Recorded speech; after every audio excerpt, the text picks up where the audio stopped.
Today on Adversity to Strength, I'm joined by Milica Vogt, author of Under a Whistling Sky, a memoir built on real stories of loss, perseverance, and rebuilding a meaningful life. Born in war-torn Croatia, Milica spent 3 years living in refugee camps before immigrating to the United States. Displacement, grief, and uncertainty marked her early years, experiences that would go on to shape her understanding of resilience in the truest form, not the polished inspirational version, but the quiet day by day endurance required when life changes overnight.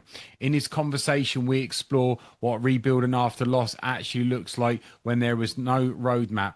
We talk about the lasting impact of growing up in conflict, the weight of carrying trauma into adulthood, and the small intentional steps that help transform pain into purpose. Milica speaks with honesty and reflection, not to relive the past, but to offer perspective and to hope for those navigating their own seasons of uncertainty. Milica, it's great to have you on the podcast today. Thank you so much. Take us back to the beginning. Where did your journey start for you? I'm guessing somewhere back in Croatia. Yes, definitely in Croatia. So it was early 1990s Yeah. when the war started in the former Yugoslavia.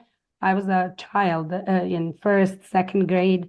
And then I lived through that war for the next few years until 1995, when abruptly we had to leave our home. So we had only a couple hours to pack some belongings that we could to bid farewell to our community, to our friends and family. We left my dad behind as well because he was supposed to protect the village where we lived so that in a few days, when it all settles, we can come back. So, and the saddest part also was leaving my dog behind because we had to pack and just leave on any type of vehicle. So there were tractor trailers lined up, big semis, trucks. It was some vehicles that people had, like cars. It was horse carriages, anything that could carry children and women and children around, like away. So that's how we left in August night. I remember it's still the echoing of all the animals crying because they didn't know what was happening, just like us. It was heat, and we just left for the voyage. We didn't know that we would not be coming back. We thought in a few days we will return for sure. So first night going, it became like second and third and so forth and so on for days. We were going towards Serbia at this point, not knowing where my dad was, who survived from all the people from the village that left. So we lived maybe like for a week or so. We traveled, found my dad finally, which was a big relief that we were reunited with him, and then continued with him on our journey and ended up living in a refugee camp for 3 years, all the way in the southern Serbia in Kosovo. And we lived there for 3 years. We became rebuilding and not knowing how to rebuild, not having much to rebuild it with, but slowly rebuilding our life. And then in 1998, my parents decided that they're going to move to the United States. We will immigrate all together as a family, which was also now again we are losing, like, even maybe felt even more at this point because the whole community, the culture and stuff. But of course, we had hope that better life is awaiting on this side. So that was the early journey. And then living here continued, like started building the same type of tools and skills that I used rebuilding when I was younger at 12. Now I was 15 here in the United States. The harder part was not knowing the language, not knowing the culture, being completely kind of lost in the States. But slowly we went to school and went to college and finally, and I worked in a corporate America for many years, almost 20 years. But the part that slowly started coming back is all the fears and being afraid and not knowing where was it. Like all of a sudden something would trigger me, and it's the response that I would give, knowing that some of that early life experiences are still hiding inside of me.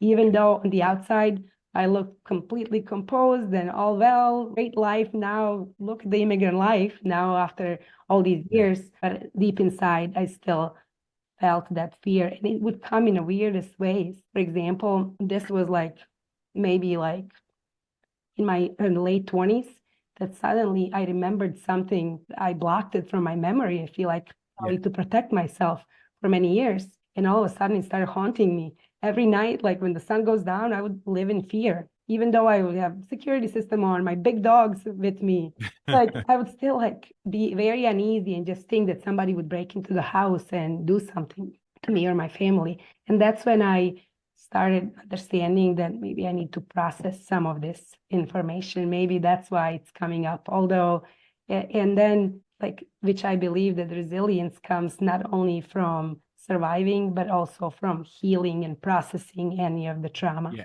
So that's where it ended. I shared small pieces of story, and it started like freeing me. Started like almost like a burden was lifted, and gave me more courage, like to continue sharing the story and ultimately write a book about those early life experiences. Yeah, I mean, as a therapist, I deal with people that's got trauma and they don't realize they're carrying trauma around. So when they actually start getting like flashbacks or things come up from, and then they say go to therapy, start talking it through, it can become a lot easier. You can start dealing with it, you start understanding it there as well. It's such a like interesting story. When you go back to like the beginning, how old were you? 12 years old at the time? When we left our home, yes.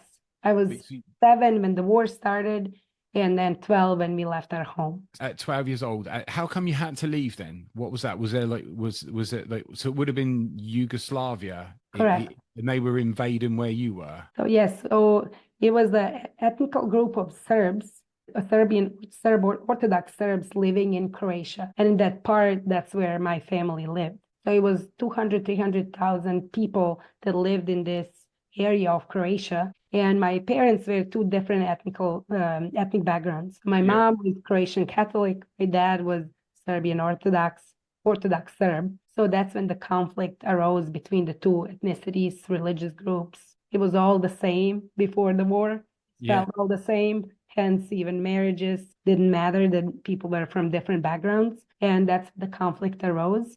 And so the fight in that area was between the Serbs that lived there and Croatians whose territory we were on. So then in 1995, and it was back and forth, then in 1995, it was like peaceful days for like probably 6 months. So we almost got used to like living again without like the constant grenades and bombs noise and gunshots. So it was peaceful. And then in the morning, we woke up again to loud explosions around us. And we went to the basement like we would always do when that stuff happens. And we didn't know what was happening, nobody was saying anything. I ran home to find my parents because they were just doing their chores. They have to attend to the animals, to fields. Like we have to still continue with life. And that's one thing that I realized, even when something traumatic is happening around us, life still keeps going. It still keeps Yeah. going. So going back then to the story, like I go back to the house, and we are waiting for my dad to come back. And finally he comes back. He said, we have to leave, because he went to the nearest town to talk to the mayor of the town. And they said, tell all your people in the village that we're going to be leaving in the next couple of hours. When the sun goes down, that's when, and the idea was they won't be able to see the big column of people leaving to bomb us, to like throw a grenade or something at us directly. So just go. So that's what happened. I was at loss. I didn't know like what to put in my bag, but I remember, and I wrote it in my book, I took my photo album and I just went going through the photos, almost like looking at what the life was until now. And I just grabbed 5 or 6 photos from the album, put them in my bag, and I'm like, okay, let's go. Let's like this. You're 12 years old. It doesn't tend to happen to too many people. What was going through your mind? Your dad's come home probably in a panic and said, we've got to pack and we've got to leave our home. Even though you might be back in a day or two, but it's like, what's going on here? What were you thinking? It's interesting thing because in the morning, I always loved animals. So in the morning, they took these. First, I was confused. There was like a lot of confusion and just heavy emotions. Like we were all crying, and it didn't matter that we were crying. Usually, as kids stop crying, like they would reprimand it.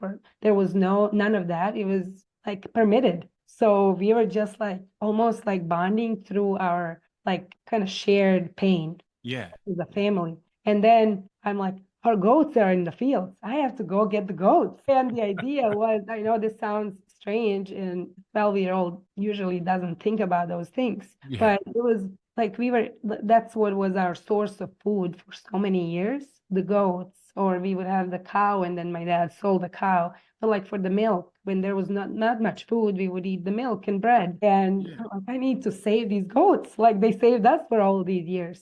So that's what happened. And then the last part is just not knowing what the future holds. How come your dad stayed behind then? Who else stayed behind there? And also, how big was the village then? I'm guessing it sounds like very rural, very small. Small, let's say 600 people or so That's living, tiny. 1,000, I don't know. Yeah. In our area, 100, let's say. I mean, it's all very connected and we knew Yeah. people, but it's small. Why we didn't stay? They told us that moms and children had to leave so that the men stays in the village to protect the village. We would be in the way. That way they can, if enemies come overnight, they'll be able to fight them. So eventually, like they want to save our homes, our land, the fatherland, because our like great grandfathers were inhabited that land like during the Ottoman Empire. So it was a long time ago that we lived in that area, our predecessors. Yeah, because how long was it with the Ottoman Empire for? That would have been up until about 1918. Yeah, but it started, I think we inhabited that area maybe in 1300s. 13. Yeah, yeah. I know there's a long history there around that, especially around the Balkan area there Yeah. as well. With your dad, though, what was his occupation then? Was he like a farmer or? No, so my dad worked, he was a chemical engineer by training. So when Right. the war started, they lost, there was no, like we had sanctions, like on Serbia, sanctions, like in the area. So we couldn't, and he worked for like a shoe company. They would make shoes and he would be the person that orders the leather. So inspects the leather and to make sure that it's all like fine to use it and of quite high quality. So when the war started, there was no exporting shoes anywhere anymore because of the sanctions. So they lost their jobs. So they would Right. go to work maybe a couple times a month. Depends if there is anything like in need for probably local for just the country, supplying the country's need. It was more just very rarely they would go to work. So we lived on any savings that they had and then started farming the land. So we would, yeah. That's a big change in life. Your dad's got like a really good job, and suddenly the war changes everything. What happened after you? So it's pretty much the whole village, women and children, are all going in one direction, and the men are stand behind. What happened? What happened to them? So as we were like going on this tractor, open tractor trailer for days and stopping anybody that we would know that we would run into. But if you look at pictures, this is like a column of vehicles. There's no space to like really drive. You're not driving. It was like Yeah. stop and go, stop and go. You could walk at certain points.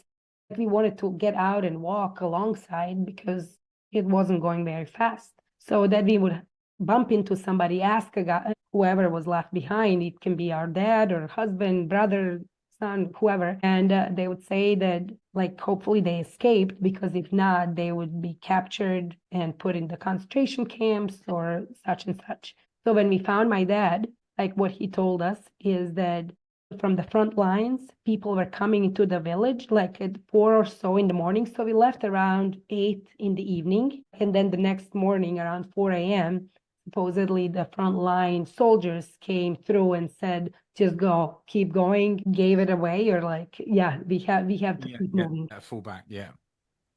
Right. And so where did your dad go from then? Because you didn't see him straight away. We had a car, so he got into the car. He took a few more belongings, including a Right. TV, which was interesting.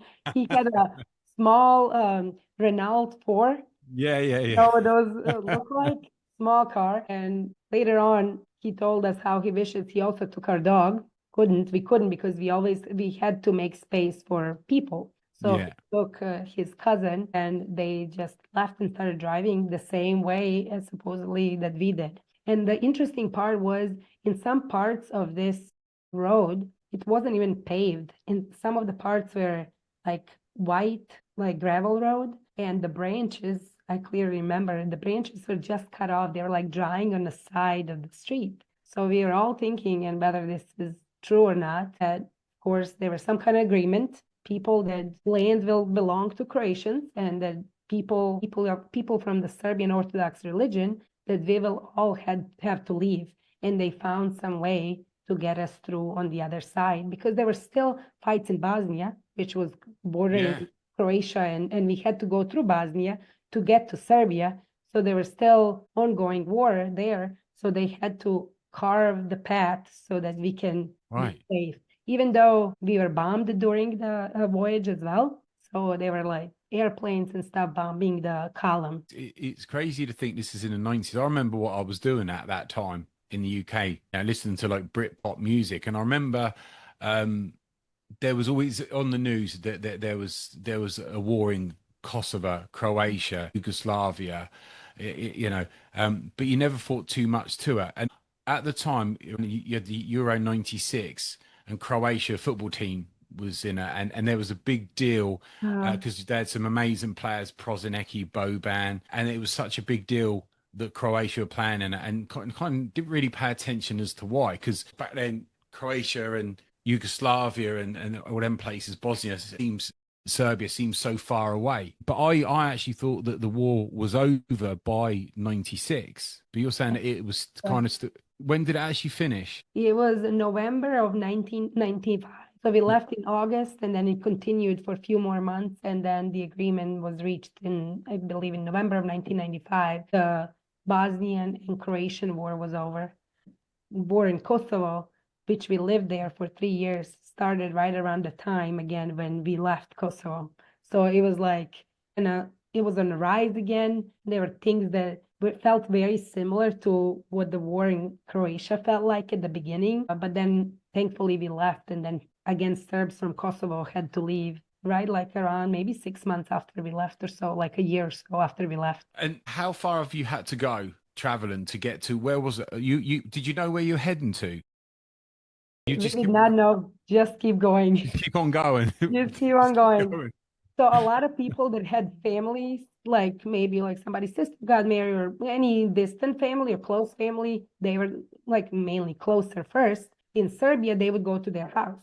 They're displaced. We don't know where we are, where to go. So they would go to their homes. And we had some relatives there, but they all had closer relatives that were coming, so we couldn't go to them. So we actually went to this little town. I mean, this is driving around for a couple of weeks at this point, just like driving through, just around, sleeping in our car, sleeping by our car, because I said the small little car. So my dad was driving. Once we found him, we moved our stuff from tractor trailer into my dad's car. There's our stuff, few bags of clothes and a TV that he brought is in the back of that little Renault. Or my brother is in the back seat of top of that, all that stuff. He's laying on top horizontally, and I'm sitting in my mom's lap. This is how we are traveling for weeks. So sometimes they would just get out and they would sleep on the side of the road, and my mom and I would be in the car. And we went to this town. Somehow you see people, you stop at the gas station, you see all these people, random people, and they're like, oh, there's like a big community, like, or a few families from your village that went to this town. You're like, okay, let's go there. Of course, anything familiar sounds great. Let's go there. So we went there, realized that there's nowhere to stay there. So there was a small, like a city close to that town, and my dad knew a director of a firm that he worked with. So he's like, I'm going to go there. Let's see if I can get a job right away, and let's figure out, maybe we can rent an apartment here or something. He comes back and like to us, and he said that the director offered him a job, but he said, what we can pay you at this point, because the economic situation in the whole country was so bad at that time, like what we can pay you wouldn't probably cover the rent, nevertheless, everything else. So my dad, when he tells us this, and then he adds, we're going to a refugee camp in the southern Serbia. Like supposedly he talked to somebody else, and they said there is a refugee camp that houses refugees, which I didn't even know what the word refugees means. Like I didn't voluntarily leave my home. It felt like to me at the time that it's referring to somebody voluntarily wanting to leave the home. So that's how we ended up in a refugee camp. How did your dad find you? Yeah, that was interesting too. So we would ask anybody that we would bump into, did you see my dad? And he did the same, supposedly.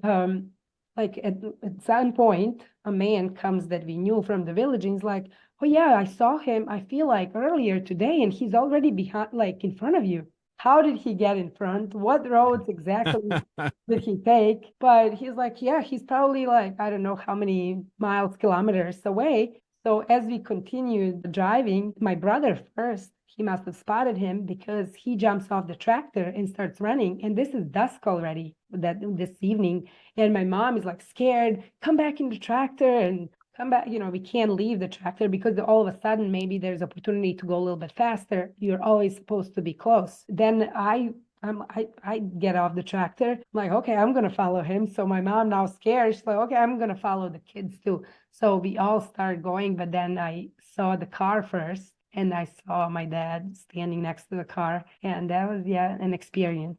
What was the feeling when you see him? Was it just relief? Was it happiness? Just so many emotions? Yes, it was a relief mostly. It was almost like we made it. We are together. He's home. We're all home. Doesn't Yeah, matter what's happening. We are yeah. together and we will survive this. Felt almost, I think I explained it as almost like we won. We are together again. So Yeah. many have lost their loved ones, have not And reunited. and it's amazing how quickly things that were important to somebody a day or two ago you couldn't care less about, Yes. and the things that are really important really show. Yeah. How Yeah. was life in the refugee camp? I mean, I'll just imagine like a massive place with like tents and things like that. What happened there then? I mean, you arrived and you said, "This is what's happened. Can you help us?" Yes. First night, first we were supposed to be dropped off at southern Serbia, this place called Kosovska Mitrovica. It was very tip before it goes to Kosovo. Kosovo was province of Serbia, so we consider Kosovo Serbia too, but this was still Serbia's republic, bordering Kosovo border. So we were stopping and took the train. We took the train, we loaded our car on the train, and we were going, and it felt all refugees, only refugees were going down. I guess this train will stop us at different stations. So the conductor is announcing the next stop, and we're like, okay, that's us. So we get ready to get up and leave to exit the train. But then we suddenly hear this like loud noise and realize that there's people throwing rocks at the train. So the conductor says it's not safe to get out here. People are very violent. Learned later is that true or not, that people like Albanians in that area didn't want refugees coming and settling there. So the conductor he never stopped. He just kept going. So now we are very lost. Like, where is it taking us? And it didn't stop to many different stations, just kept going. What felt, and it was the end of the railroad. We arrived to this town really, really close to Albanian border. It was called Prizren. And that's when we got out. They had buses outside. So they're like, okay, load the bus and we are going to take you to refugee camp here. So we arrived at the hotel. We arrived to this hotel and they're giving keys to people. Rooms, we don't know what, they're giving keys. And it's like first come, first serve. So if you're in the sixth bus unloading, there is no more keys. So they're like, okay, get out, get back on the bus, and we are going to take you to a different place, thinking maybe another hotel or what is it? We don't know. They drop us off and they tell us, okay, here's the key, or enter this room to my family. So we open it and I'm like trying to figure out like what is it? And it felt very cold, and it felt like, I describe it as almost like prison. There were like two thin metal beds on it, with tin pads on it, and a Yeah. blackboard. So it was a school. It ended up being a school. So it was August still, so maybe school wasn't starting until September, but it was school for deaf people. That's Yeah. where we spent the night. No bathroom, obviously, communal bathroom. And the next morning, my dad is like, okay, let's pack our stuff and go back to the train station and see maybe they can take us back. We were very hungry at this time. So we went, the hotel was giving breakfast to people, like to refugees. We were all from all these refugees, refugee camps, they took us. We were going back to the hotel to eat. And then we would go to sleep at these different schools or wherever they housed us. So we come to the hotel and it was so erratic, so many people, everybody was not many people were happy that that's where they ended up being, because nobody was supposed to get to that destination. So it's just like noise and arguments, and they're all arguing with these receptionists. because they want to go back to the train station and to take them back to Serbia, not permitting people to leave unless somebody vouches for you that you can come and live with them in whichever Serbian city. Yeah. So my dad and brother already, they left to go to the train station to figure out when the next train is going to take. And we are learning all this, that they wouldn't even put us on a train. They're not going to allow us to do that. So we stayed there, and my mom overhears these people talking that they have somebody that vouches for them to take them back to Serbia. So she approaches the receptionist and said, can we have their keys? Can we stay here instead? Because she knows that we have nobody in Serbia. We just came back from up there, not being able to stay. So when my brother and my dad came back, my mom, and my dad is all like mad. Who knows what he learned in the station that we can't go. He's like, what's mom doing over there? And she lifts the key. They gave her the key. And it was back to the point you were asking, where were you housed? What was this room looking like? It wasn't a hotel room. It was a bungalow. So it was like connected to a hotel.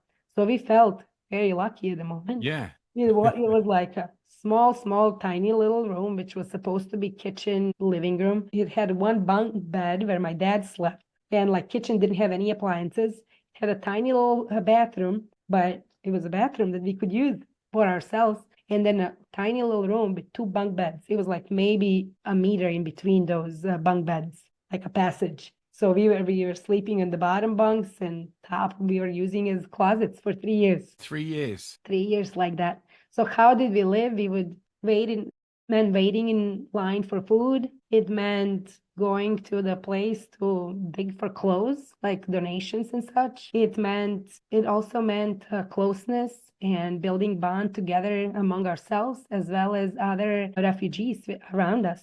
We felt like we had a new community that we started rebuilding. And then really what helped, starting school, because I missed maybe a couple of weeks of school because of all these travels and such. But then starting school felt good and reassuring. I always loved to learn and be in schools, meeting new friends and getting to know local people and integrating with them. Yeah.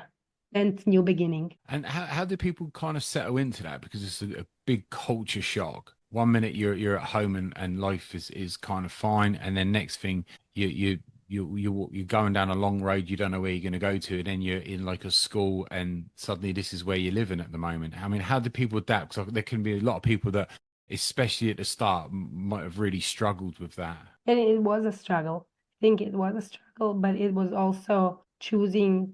There was nothing else. There is no other option, especially for kids. And I speak maybe from my perspective. I can interpret and know what my parents felt like, but like for me, like there was no other option. You survived and you have to go. As children, we adapt kind of quickly because we had to, not because it was easy or it is easy. It's just, you have to. I remember like on a tractor, it was my brother, myself, and one of our friends the same age. And then like other maybe 6, 7 women on the tractor. And this one grandma would say like, you kids are so resilient. You get like, because we would cry and we would laugh in the same day. And we were, while adults were all mourning and like thinking more like the other people alive or what's happening. And yeah, we didn't even know what that meant, like what that resilience, what it meant, but we had to. It's like living or not, like it was like life or death kind of situation in general. Were you, and probably especially your parents, always trying to find out if you could move back to your actual home? Were you always trying to do that, or were you not able to find out? No, that was not an option for a long time because there was so much still conflict and kind of like this feeling between Serbs and Croatians for a long time. It stems all the way from World War II, even beyond that. But then in the 90s, it was like very brutal conflict between, so it was not safe. Nobody felt safe going back. But then slowly, people would start going to visit, or older people would go back to the village. Like maybe couples returned, but this was probably at this point 2, 3 years later. Yeah. So first year or two, nobody was going back.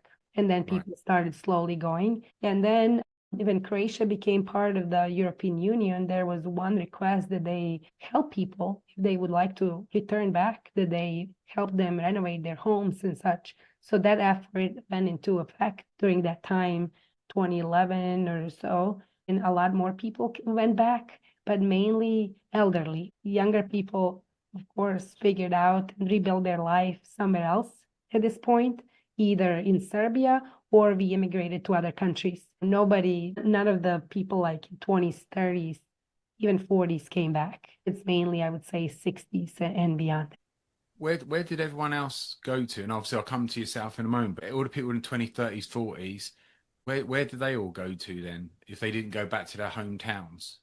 So they found way to live in Serbia. There was probably a lot of people like that. They lived in maybe refugee camps at the beginning. We all found jobs. My parents found jobs as well in the refugee camp city. They all started working and trying to figure out life slowly. Then others, like this was also 1998 or so, because Serbia was trying to rebuild after the war as well. There was not enough jobs, or jobs were not paying much, even if you did find a job. So they, like, we call them third countries such as Australia, US, and Canada. They were accepting refugees from that area. So it was depending on when you would apply for a visa to go for this immigration on refugee status visa type of thing. One of the countries would accept you. We didn't know where we were going. Like I was hoping Australia, but we didn't know where we would end up. It's just one of the countries that needed workforce mainly. What was the reason that I'm guessing it was what your dad decided where to go? What was the reason? So there was no, even though there's probably a lot of work to be done, there was no jobs, no real money around that whole area. Was that the reason why your dad said, we're going to start a whole new life somewhere else? Yeah, some of the people started doing it, and I think it gave them indication that maybe life is better somewhere else. What I believe wholeheartedly, and he said it multiple times as well, is mainly for my brother and I. Like, so that Yeah. he had very strong, he instilled very strong foundation of education. There was no choice like for us not to go to college, even though we don't have a lot Yeah. of money. I always knew I would go to college and I Yeah. would, yeah, go to graduate school. So that was one. And he knew that even if we are doctors or engineers, no matter what profession, there would be either no job or would pay very little. So that was the number one for him. But I believe that my mom started the process, that she was the one saying we should do this. And because we are of the two ethnical background, like two different ethnicities, it's easier for us to go to like be accepted. And the reason being is like if they're like, why are you not going home? Go back to Croatia. It's more like my mom now could be considered as a traitor, like because she sided with her Serbian husband, with the Orthodox Serb husband, and lived on that side for all these years during the war. So none of that. This is all could be conspiracy, could be no, but that was the idea of Yeah. what people were saying at the time, and I believe there's truth to that as well. Yeah, I don't doubt from like people I know in like Croatia, like friends, they've told me about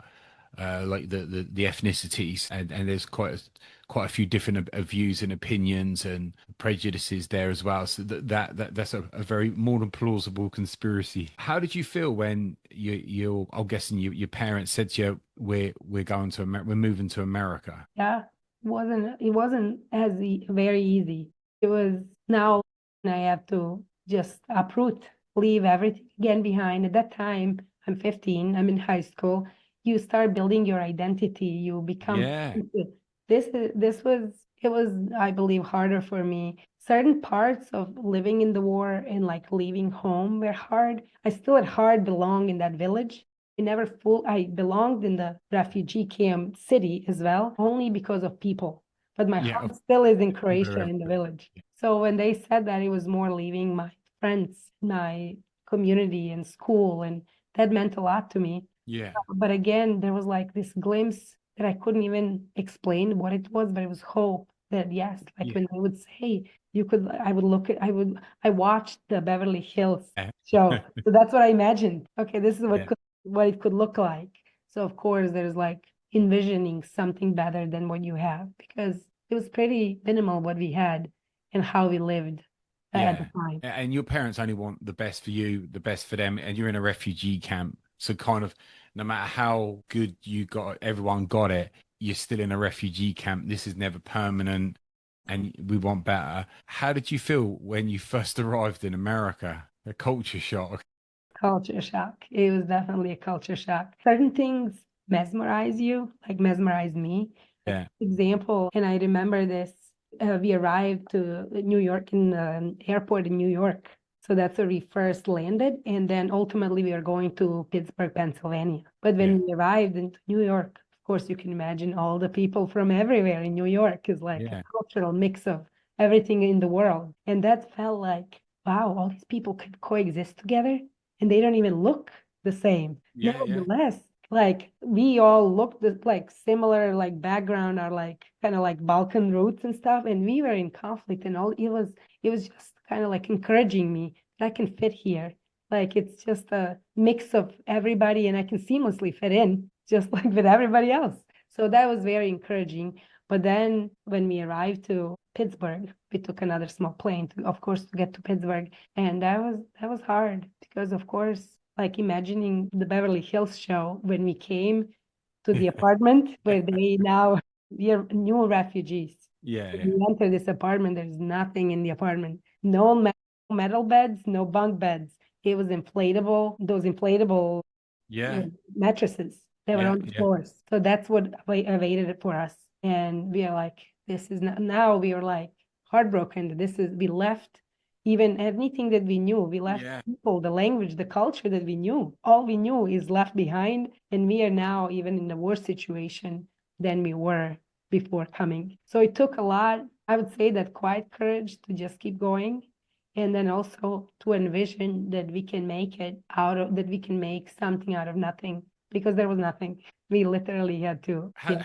How did your parents, because you obviously had to find your school, you're gonna have to start learning English. How did your parents get out of that then? Did they manage to find jobs? Yes, so you have a sponsor kind of to like sponsors you. That's how they found this apartment for us.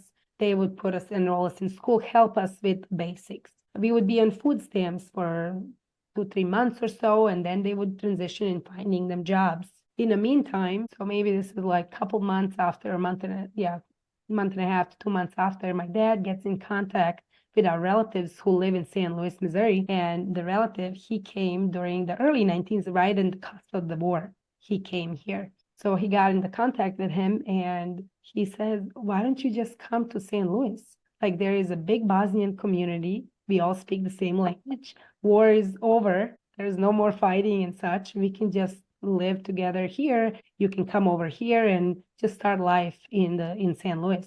So there was another move. Like 2 months after we came to Pittsburgh, my dad is like, okay, let's just go to St. Louis. So yes, that's when they found jobs in St. Louis.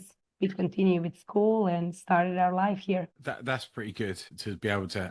Lucky you had a relative in St. Louis there. How long do you think it took you to settle in, to actually go, this is where I live? Sometimes I feel it wasn't until I met my husband now that it started becoming home. That I was like, that I started feeling this is where I am, this is where I belong now. So that was probably 6 or so years after we arrived here that it started feeling more like I want to make my life here. And what's life like nowadays for you? Life like today for you? Yeah. So I live with my husband, our son, he's 12 years old, Yeah. and our dog, she's almost 2. I graduated with science degree. Yeah, I have graduate degree in microbiology, technology, and molecular biology and technology. And I worked for a life sciences company for 19 years. And I started in the laboratory as a scientist and then moved to different positions, including being in a leadership position, like leading cross-functional international teams. And 2 years ago, in June, I stopped working and decided that I will divert my focus and attention to writing my memoir. I'm going to start telling my story. That will be my new purpose. How come you decided to start writing your memoir? I mean, there's a lot of things to put in it, but what made you decide I want to tell my story? Oh, it is those small moments. It wasn't just sudden decision, even though in the end it sounds like one day I was like clear, this is what I'm gonna do. But it took a while. It took years to come to the final decision. It wasn't easy to leave my job. Where this is all Yeah. small steps lead to success. So that's what like life presented me with. You start with nothing and you keep at it and you're gonna build something. And then now to leave it wasn't by any means easy for me. But how I decided is that when I shared small pieces of my story and that feeling that I get, like almost like freeing myself of it, that I'm not alone, that if it's helping me, like maybe it's going to help other people also feel less alone. Like, so that's what helped me a lot, like sharing small sections of the story and the feeling that I got, that like freeing myself, that I wanted to possibly help others. There's a potential to help others and be of service to make somebody else feel less alone, that I would like to do that. Yeah, I think there's so much that people can take from your story, especially about resilience, overcoming really big odds there, and going on to lead an amazing life, qualify with degrees, doing an amazing job there, and then to be able to write your story there and actually finally feel settled as well. There's so much that you've accomplished there, and for people to be able to read it, I think it help a lot of people. Sorry, I think you froze. Oh, So I was saying that I think with your story, it will help a lot of people because they'll be able to relate to parts of your story and maybe for what they've been through there as well. And just to see how much strength you and your family have to get through. Because I think a lot of people would have struggled to have achieved what you've all done, and to move to another country, not speaking the language, not knowing pretty much anybody, and to go on to achieve all the things that you've done is a pretty amazing accomplishment. thank you so much for those words. And in the moment, it didn't feel like strength. Didn't always feel strength. It felt, and even on days that it felt strength, maybe the next day you feel like you're going backwards. So it's always reminding myself like to take small steps. And sometimes it took only to live through that day. But that's Yeah. how you build that how we and I built the resilience and adapted to the new life here. And so after obviously writing your book and obviously promoting it, doing podcasts and interviews, what's going to be next for yourself? What's the future going to look like for you when it comes to your story, your journey? I would say I would like to figure out how I can be of service by sharing my story. I would like to have more experiences like being on podcasts and sharing the story to see how I can help others. I know there are so many other stories told and people living in the darkness and then coming to the other side, Yeah. because there's other chapters to like write about beyond just what we lived and the pain we endured. There is something beyond. So if I can be of service to other people, I'll help them, motivate them. I always think of like teenagers or people in high school, and here, like people live in this country in poverty. And if I could make it from nothing, like and without Yeah. even knowing the language, I feel like maybe you're one step up knowing the Yeah. language. How can I encourage them and motivate them Yeah. to keep going and to just living to their fullest potential? I think anyone that hears your story, speaks to you, will feel inspired, feel motivated, feel that there's a chance to overcome pretty much what they're going through, because that's so much that you've had to go through, and it wasn't one bad day. This took years. You had to change your entire life. You had to go to a different part of the world. So there's so many things that you've had to do to accomplish it, and then the success that you made from it. So I think people that speak to you will feel really inspired. I think you won't have a problem helping people out. Thank you. That's encouraging. Milica, it's been fantastic talking to you. I've loved hearing your story. It's so interesting. I love the strength of your family, and everything you've overcome and done. It's been brilliant. Thank you so much for coming on the podcast. Thank you so much for having me. It was a pleasure to be here with you today. Thank you.